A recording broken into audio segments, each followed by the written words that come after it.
Welcome everybody to the desk of Roommate TV, aka, well actually it's Haseeb Saeed, also known as Roommate TV. Today I'm going to talk about the eviction moratorium that is ending and why it's very important that you're aware of the local rules and regulations in your city, county, or your state. If you're one of those Americans who unfortunately doesn't have a home for any given reason, you may be impacted by this if you haven't been able to pay your rent for the past few months. Now, it's always a best policy to have an open communication with your landlord, with the property manager, and let them know what you're going through so that they can work with you to help you stay in your home. There's some topics that I want to cover today, which I'm hoping will shed some light on some of the questions that you may have. So first of all, what should you do if you can't pay rent? Number one, reach out. Like I said, reach out to your landlord or to your property manager as soon as possible. You want to be proactive with this because you want them to realize that you really do care about not being able to pay your rent on time. If you're somebody who likes to sit quiet in the corner and hope that they don't realize you exist, that's a big mistake.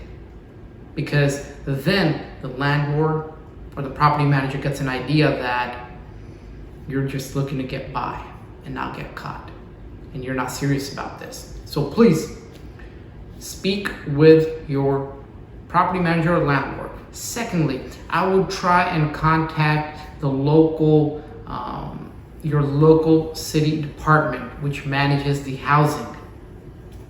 Why? Because they're usually well informed of some of the laws and regulations that can help you as a renter protect yourself from being evicted in tough times.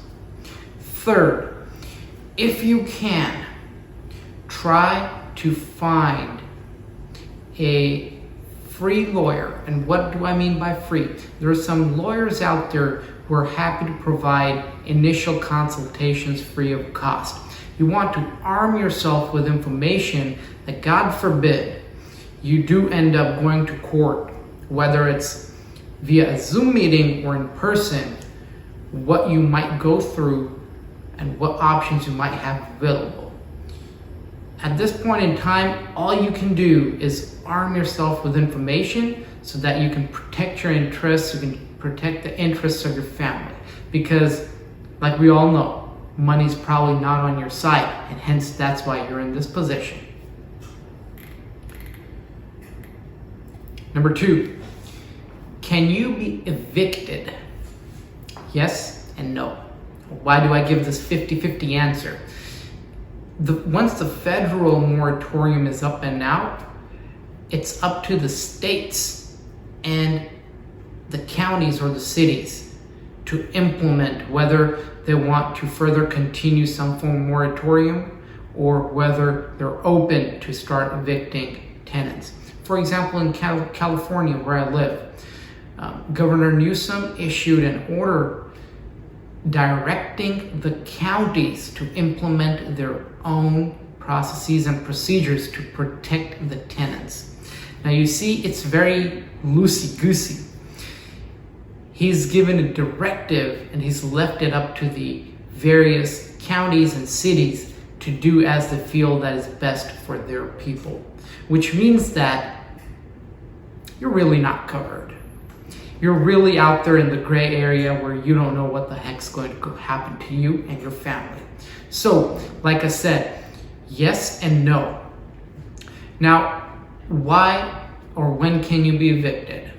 Number one, you're already missing payments, and to top it off, you've probably, if you've had some form of missed payment on your credit record or evictions on your credit record, that will probably go against for you as well, because the tenant will see that This dude had bad reputation for paying rent even before all this started. So how can I really assume that this time it's coronavirus that's causing the issue? Number 2, open communication and be proactive with it. You want the landlord, like I said initially, you want the landlord to feel your pain. Number 3, if you can show some form of proof that as soon as things turn around, you can start making payments, or times really have been tough for you, so you had to make a choice between putting food on the table, paying for health insurance, or paying for rent. You see, it's at the end of the day, it's all about how you negotiate. And that is what I always talk about in my channel. Confidence and communication.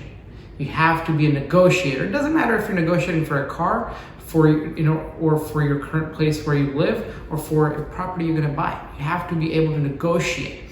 So remember, you have the ability to negotiate with your landlord.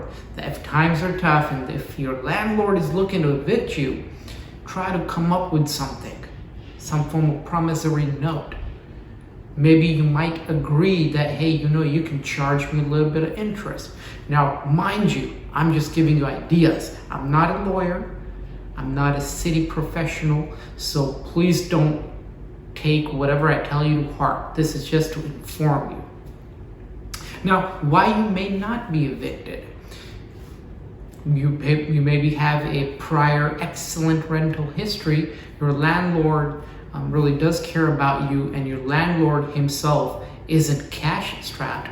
Or number 3, maybe the city has put in place some ordinances or some moratoriums of their own to help tenants stay in place. Another question that comes up is, will I owe the back rent that I missed? Yes, of course you will. There's no free ride in this world. Your landlord has to pay mortgage on the property as well. It doesn't matter if it's a home or an apartment complex. I mean, they owe the money to somebody as well. So you can't blame the landlord for being a little bit strict. You have to put yourself in their shoes, and the landlord has to put themselves in your shoes. So yes, you are liable for the back payments. These are also known as balloon payments. Why balloon? Because they all get lump summed together and they grow like a balloon when you put air in a balloon, right? So yes, you are liable. Now, like I said initially, it's up to you to be a good negotiator for yourself and for your family.